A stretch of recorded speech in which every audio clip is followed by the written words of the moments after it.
Boa noite, irmãos queridos. Estamos aqui na Igreja de Interlagos. Hoje é dia 5/5/2024. Agora são 18 horas e 40 minutos. Dia de ceia, né? Vai ser muito bom. Se você chegou aqui através do YouTube, queria que você soubesse que nós somos uma igreja evangélica, amamos a Jesus Cristo, amamos o seu Espírito Santo e o seu Pai, o Pai de Jesus Cristo. Então, você pode entrar aqui nessa sala e participar com a gente dos cultos. Por enquanto, nós estamos fazendo tudo de maneira eletrônica, né? Mas você pode vir participar conosco. Nós temos um site que é o www.igrejadeinterlagos.com.br. Lá você vai ter os nossos horários de culto. E também vai ter um botãozinho aqui na parte de cima, que é o ao vivo. E aí você clica lá no ao vivo, no horário do culto, que você vai entrar. A gente só pede para que você entre com o microfone e a câmera desligados, mas se você tiver dúvidas, perguntas, e quiser fazer perguntas também, você pode, lá no site tem o Fale Conosco, @igrejadeinterlagos.com.br, e lá você pode deixar perguntas. Tem o meu WhatsApp também, se você quiser pode me procurar lá, você vai me achar no WhatsApp. Fique à vontade. Temos o Facebook e também temos o Instagram. Você pode se acompanhar lá por esses mecanismos aí. Muito bem. Hoje nós vamos começar lendo a palavra lá em Atos, capítulo 9. Então, vou abrir aqui para vocês. Vou abrir aqui Atos, capítulo 9.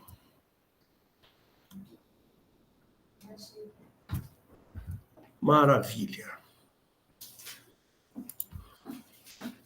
Aqui ele vai estar falando sobre a conversão de Paulo, né? Tá certo? E vamos ver aqui o que se passa nessa situação de Paulo. Então ele diz assim: e Saulo, que era o nome de Paulo anteriormente, respirando ainda ameaças e mortes contra os discípulos do Senhor, dirigiu-se ao sumo sacerdote e pediu-lhe cartas para Damasco, para as sinagogas, a fim de que, se encontrassem alguns daquela seita, quer homens, quer mulheres, os conduzisse preso a Jerusalém. Indo no caminho, aconteceu que, chegando perto de Damasco, subitamente o cercou um resplendor de luz do céu. E, caindo em terra, ouviu uma voz que lhe dizia: Saulo, Saulo, por que me persegues? E ele disse: quem é, Senhor? E disse o Senhor: eu sou Jesus, a quem tu persegues. Duro é para ti recalcitrar contra os aguilhões. Famosa frase. E ele, tremendo atônito, disse: Senhor, que queres que faça? E disse-lhe o Senhor: levanta-te, entra na cidade, e lá te será dito o que convém fazer. E os varões que iam com ele pararam esperando, ouvindo a voz, mas não vendo ninguém. E Saulo levantou-se da terra e, abrindo os olhos, não via ninguém. E guiando-o pela mão, conduziram a Damasco. E esteve 3 dias sem ver, e não comeu nem bebeu. E havia em Damasco um certo discípulo chamado Ananias. E disse-lhe o Senhor em visão: Ananias. E respondeu ele: eis-me aqui, Senhor. E disse-lhe o Senhor: levanta-te e vai à rua chamada Direita e pergunta em casa de Judas por um homem de Tarso chamado Saulo, pois eis que ele está orando. E numa visão ele viu que entrava um homem chamado Ananias e punha sobre ele a mão para que tornasse a ver. E respondeu Ananias: Senhor, de muitos ouvi acerca deste homem, quantos males ele tem feito aos teus santos de Jerusalém. E aqui tem poder dos principais dos sacerdotes para prender a todos os que invocam o teu nome. Disse-lhe, porém, o Senhor, vai, porque este é para mim um vaso escolhido para levar o meu nome diante dos gentios e dos reis e dos filhos de Israel.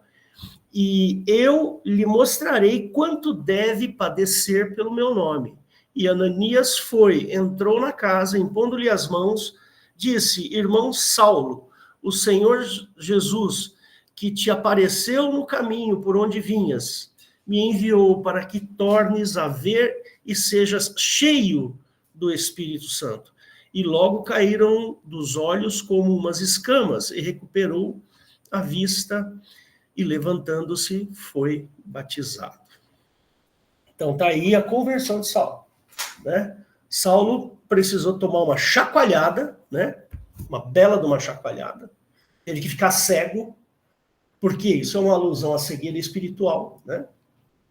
E a famosa frase que todo mundo, né? Dura é para ti, como é que é? Recalcitrar contra os aguilhões, né? Então, o que significa dura é para ti recalcitrar?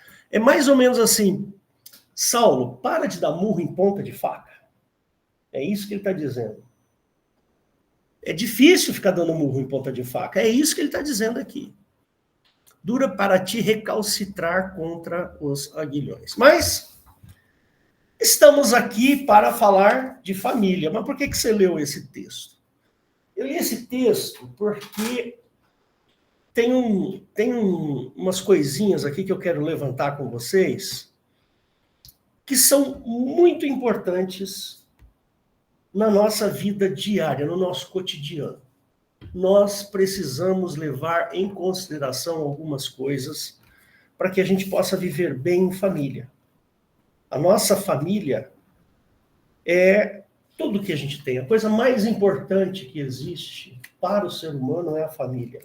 E você ainda vê uma Madonna, que é aquela mulher, destruindo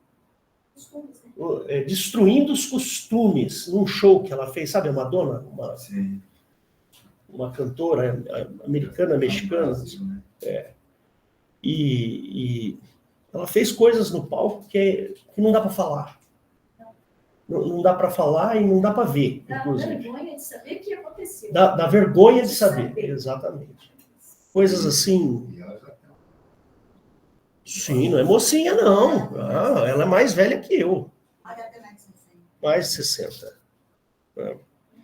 E a nossa família, ela é a coisa mais importante que existe, porque toda a segurança emocional que a gente precisa está dentro de casa, né? E a gente precisa abrir mão de muita coisa. Muita coisa. Nós precisamos abrir mão de muita coisa para vivermos em família, né? E eu fico assim, eu sou muito grato a Deus pela minha família, pela minha esposa. A Rosana é a âncora da minha casa. Ela é a pessoa mais importante que tem dentro da minha casa, é a minha esposa. É assim que a gente tem que olhar. Então, filhos são importantes? São. Mas é ela que vai envelhecer comigo. Eu é que vou envelhecer com ela. Os filhos vão embora, os filhos vão casar. São importantes? Claro que são. Mas é a minha esposa que eu tenho que considerar. Eu tenho que olhar para minha esposa e ver nela a parte da segurança do lar. Ela que faz a segurança do lar. A segurança emocional. Como a gente vai entrar aí no período do Dia das Mães, eu queria muito falar sobre esse assunto. E quando Paulo teve nessa situação, ele precisou mudar algumas coisas dentro dele. Foi uma situação tão incrível, tão fantasmagórico, se é que eu posso usar essa palavra, porque apareceu uma luz do nada, e uma voz falando para um sujeito que é um perseguidor de uma seita de cristãos. Foi uma situação muito incrível, muito incrível. E Saulo, então, se converte, ele entende. Ele entende que está dando murro em ponta de faca. Ele está resistindo ao Senhor Jesus. E a gente sabe que Paulo foi uma pessoa muito religiosa. Ele era um líder religioso daquela época, né? Tanto é que ele foi lá, um sacerdote, buscar cartas para prender os cristãos que ele, porventura, encontrasse no meio do caminho, né? Então, foi isso que ele fez. E Paulo, né, teve que passar por cima de muita coisa. E não deve ter sido fácil para ele. Deve ter sido muito difícil. Você esquecer determinadas coisas da sua vida. Provavelmente Paulo já era um senhor aí, né? Ele era um homem já de mais idade, porque a gente sabe que Paulo não tinha esposa, mas provavelmente ele foi casado, porque a posição que ele estava ali dentro da situação do judaísmo, ele tinha que ser casado. Provavelmente perdeu a esposa, aconteceu alguma coisa e ele viveu o resto da vida sem a esposa. Bom, mas vamos lá. Nós precisamos entender que o nosso lar tem que ser uma bênção. A nossa casa precisa ser uma bênção. É o nosso porto seguro. Toda vez que eu tenho um problema de saúde ou acontece alguma coisa comigo, eu sei que aqui neste local eu vou encontrar segurança emocional. É aonde pode ser o lar mais simples que for. Pode ser uma tapera. Pode ser uma casinha simples. Outro dia eu estava vendo um filme de um agricultor que estava voltando para casa. Não era filme, era no YouTube. E ele mostrando assim, né? A casa dele lá no fundo, o céu já escuro, e ele dizia assim, por isso que eu estou pregando isso hoje, né? Ele falava assim, olha, lá é a minha casa, uma casa de tábua, não é que nem no Paraná, não sei se vocês conhecem a casa de tábua. Olha lá, aquela é minha casa, uma luz acesa assim, e olha quem está me esperando.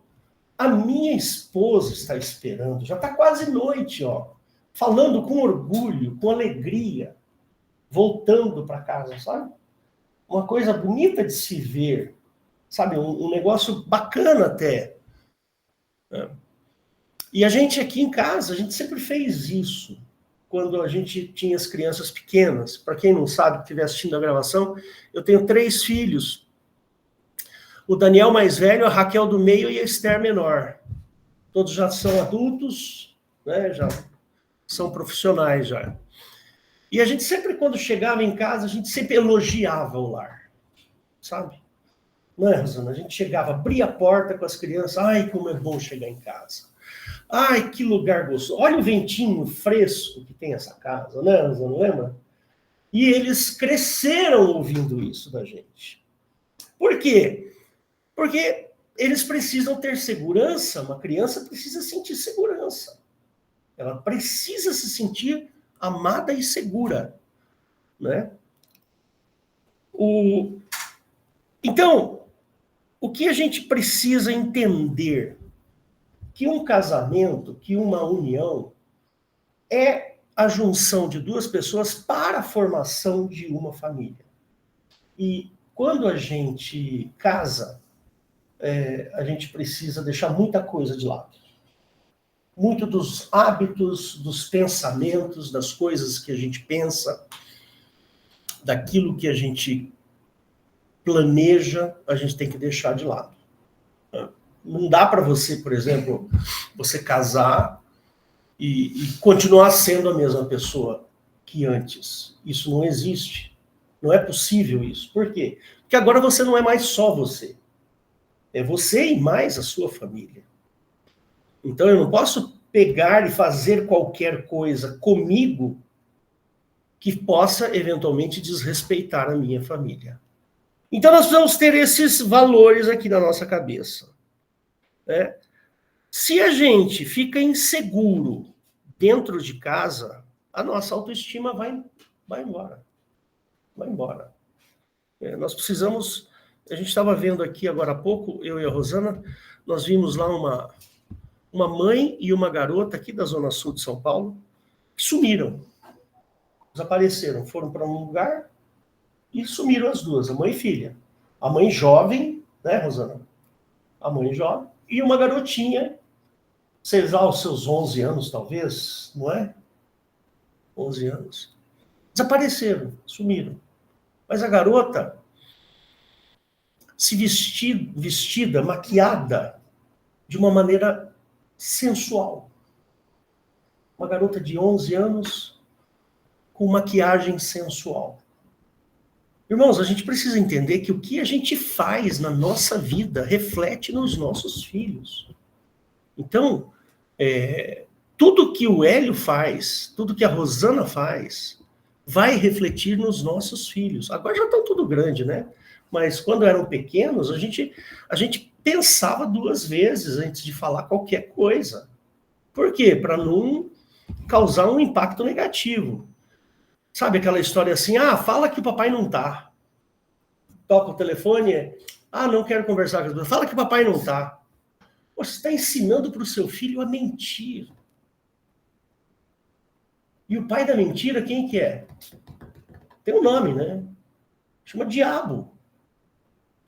Aí você chega e fala, essa mamãe aí, essa mulher tá me... não sei o quê. Pronto, o filho já vai olhar para a mãe com desprezo.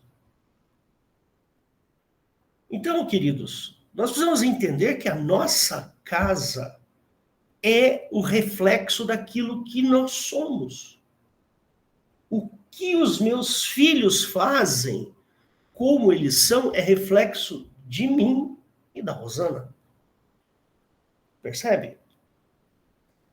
Um lar equilibrado tem que ser construído com bases muito sólidas. Muito sólidas. Não devemos ser efêmeros. Nós devemos ser verdadeiros. O efêmero transmite essa efemeridade para os seus filhos. Se você é raso nos seus pensamentos, seus filhos serão rasos nos pensamentos. Dentro de um lar precisa ter hierarquia e disciplina. Hierarquia, o pai é o pai, a mãe é a mãe, eu não sou amigo, eu não sou irmão dos meus filhos, eu sou pai dos meus filhos. Antes de qualquer coisa, tem que ter hierarquia. E não pode fazer o que quer dentro de casa. Não é assim. A gente não faz o que quer dentro de casa. Tem que ter disciplina, tem que ter horário para levantar, tem que ter horário para ir dormir. Nós nunca deixamos os nossos filhos dormir na casa de ninguém. Eu não me lembro uma ocasião que tenhamos deixado eles dormirem em algum lugar que não fosse aqui. Deixamos? Acho que nem na casa da sua mãe. Da sua mãe foi, né? Teve uma época que precisou, né? Não pode. Uma criança não pode dormir na casa do amiguinho. Vai dormir lá pra quê? Ou crianças não são curiosas. Mas tem que levar em consideração que essa curiosidade pode ser muito perigosa. Então, o filho tem que dormir em casa, não pode dormir fora. Né? Tem que ter hierarquia e disciplina. Nós temos que ter compromisso de amor e de compreensão um com o outro. É fundamental. A Rosana precisa compreender e amar o Hélio. E o Hélio precisa compreender e amar a Rosana. Não tem outro jeito. Faz parte do amor que eu sinto por ela e que ela sente por mim. Nós precisamos ser cooperativos um com o outro. Tem que ter cooperação. Não tem jeito da gente viver bem se não tiver cooperação. Rosana trabalha para chuchu, dá aula. Eu trabalho para chuchu, dou aula. Chega em casa, tanto ela quanto eu estamos cansados. Muito cansados. E já temos mais de 60. Então cansa mais ainda. Aí ela vai lavar a roupa e eu falo, cadê o almoço, Rosana? Não está pronto o almoço? Nunca fiz essa pergunta. Por quê? Porque ela vai fazer uma outra coisa e eu vou lá e vou para a cozinha cozinhar e faço a comida. Deixo tudo pronto. Hoje não estava tudo pronto a hora que você chegou. Ela foi no supermercado, eu fiquei aqui cozinhando. Ela chegou, estava tudo pronto na mesa. Por quê? Cooperação. Tem coisas que eu não sei fazer e eu não consigo fazer. É impressionante. Eu tenho usado o banheiro aqui de fora, porque o meu filho, Daniel, está morando lá, no meu quarto aqui em cima, e eu uso o banheiro aqui fora, né? Aquele banheirinho que tem lá. Mas é todo dia. Eu uso o banheiro, eu saio do banheiro, a Rosana vai lá e limpa o banheiro. É impressionante. Mas já está limpando o banheiro? Ah, tem que limpar, porque não sei o quê. Tem que deixar tudo arrumado. Então é assim, tem que ter um espírito cooperativo. A gente não pode pensar em si. Eu não sou mais eu sou eu e a Rosana. Ela não é mais ela, é ela e o Hélio. É assim que funciona para a gente. É assim que tem que ser a nossa vida, senão nós teremos dificuldade de convívio. Né? Tem que ser recíproco e tem que ser paciente. Aliás, eu acho que a paciência da Rosana é muito grande. Né? É difícil, queridos, nos convencermos que a saúde da nossa família está nas nossas mãos. A minha família só é saudável porque eu a faço saudável. Ou eu a faço doente. Sou eu que tenho esse controle. O pai e a mãe têm esse controle. Nós precisamos nos convencer disso. Nós precisamos nos convencer de que a nossa família depende das nossas atitudes. Nós podemos tomar dois caminhos bem distintos com relação às responsabilidades do lar. A gente pode ser o padrão. Sabe o que é o padrão? O padrão é: vou lá, sustento, trago dinheiro, dou presentes, dia de aniversário, dou carinho. Aí você procura uma excelente educação para o seu filho, você vai lá, pega o seu filho, põe numa boa escola.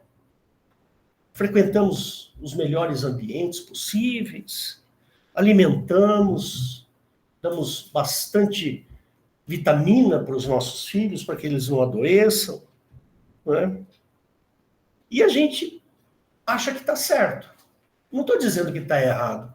Mas tem uma coisa que está faltando aqui.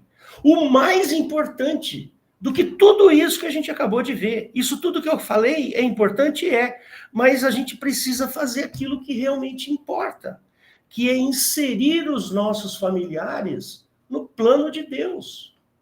Eu preciso pregar o evangelho para os meus filhos, para as pessoas ligadas à minha família.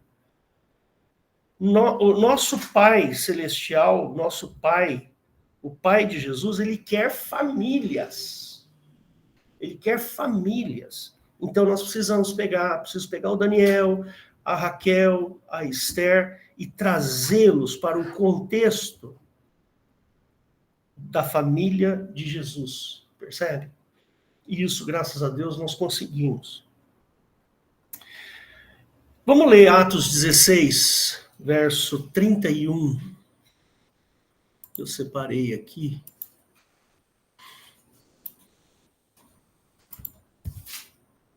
Atos 16, versos.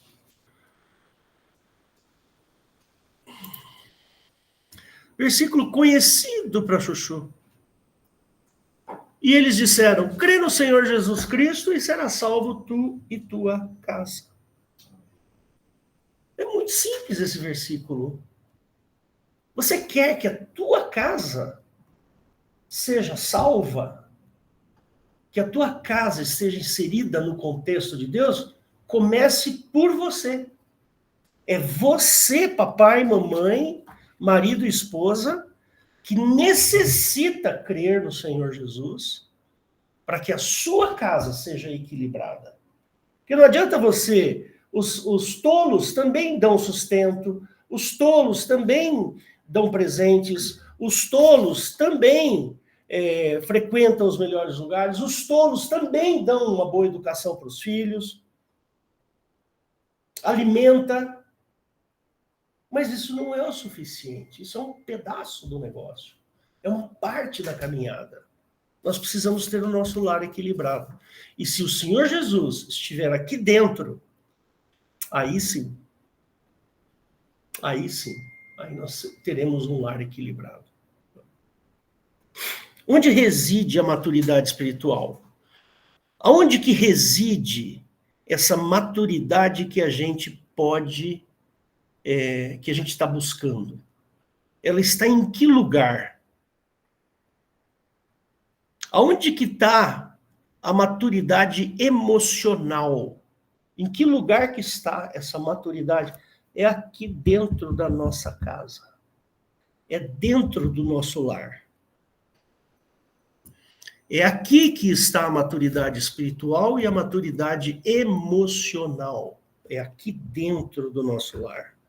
A saúde espiritual da nossa família começa com o meu compromisso pessoal com Jesus. Como Paulo. Paulo precisou relegar muita coisa. Aquilo que eu gosto de fazer, as decisões que eu tomo são todas refletidas dentro da minha casa.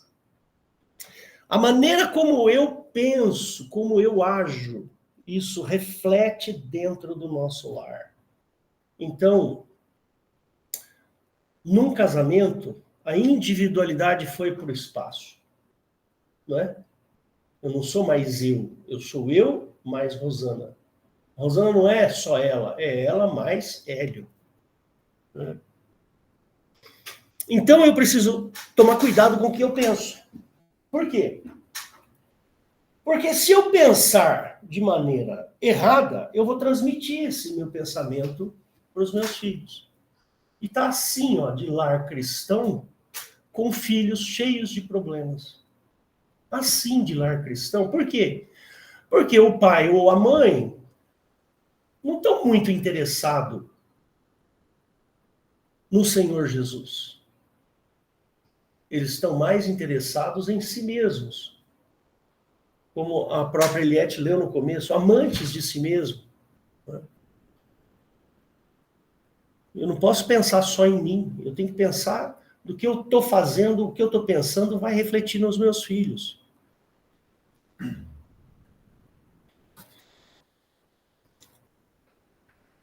Deus é capaz de me conduzir a valores que realmente importa? Eu tenho que fazer essa pergunta. Eu tenho que deixar Deus me levar para lugares que talvez me seja desconfortável.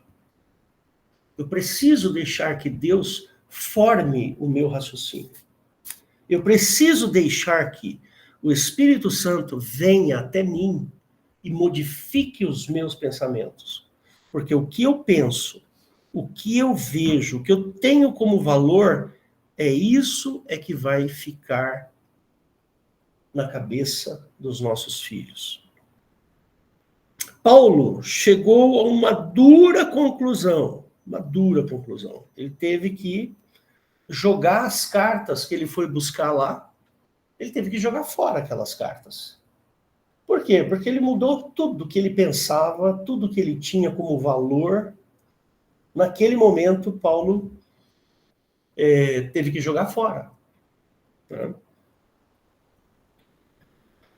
Vamos abrir Filipenses, capítulo 3 aqui.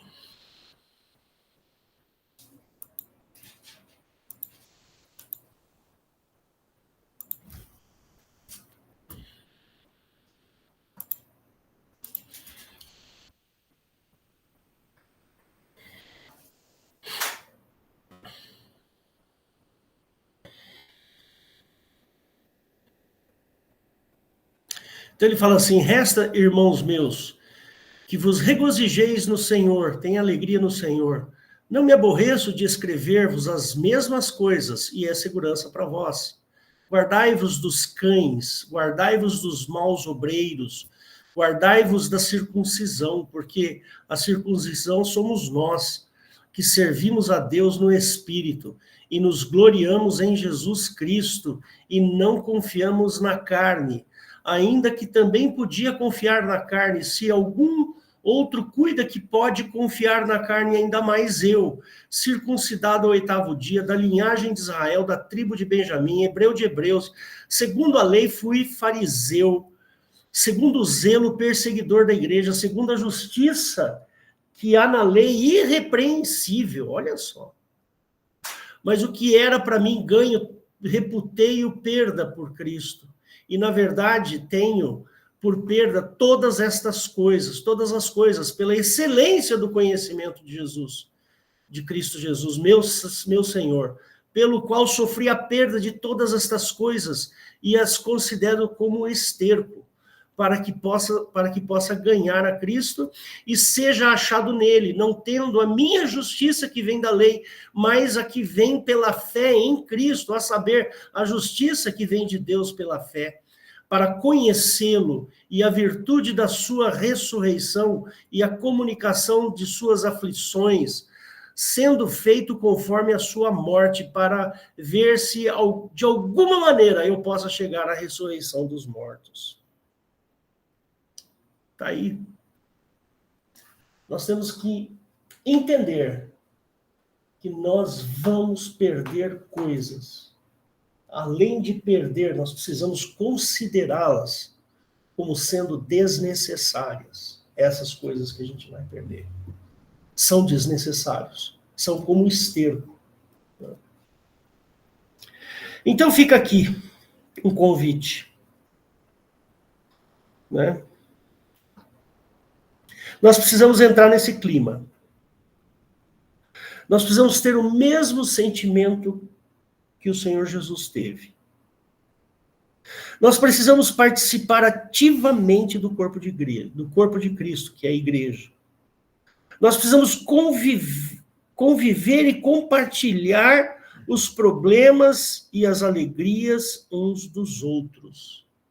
Nós precisamos fazer isso. É isso que uma família faz. Nós precisamos nos oferecer para servir a Cristo da mesma maneira como ele nos serve. Nós precisamos amar por obras. Nós temos que amar por obras, não de palavras. Nós temos que fazer e não falar. Nós precisamos amar por obras. E nós, por fim, precisamos ser reconhecidos por causa do amor que nós propagamos, que é o amor de Cristo. É assim que uma família tem que ser. Nós precisamos mudar de valores. Né? Tenho quase 36 anos, né, Rosana, de casados? 36 anos de casados. E todos os dias a gente tem que fazer, pensar, pedir a Deus, Deus, me ajuda com isso que eu não estou conseguindo, me ajuda com aquilo que eu não estou conseguindo. Todos os dias nós precisamos fazer isso. Porque a vida inteira o homem vai sempre estar em construção. Né? Então, irmãos, peço que vocês meditem sobre isso que eu falei.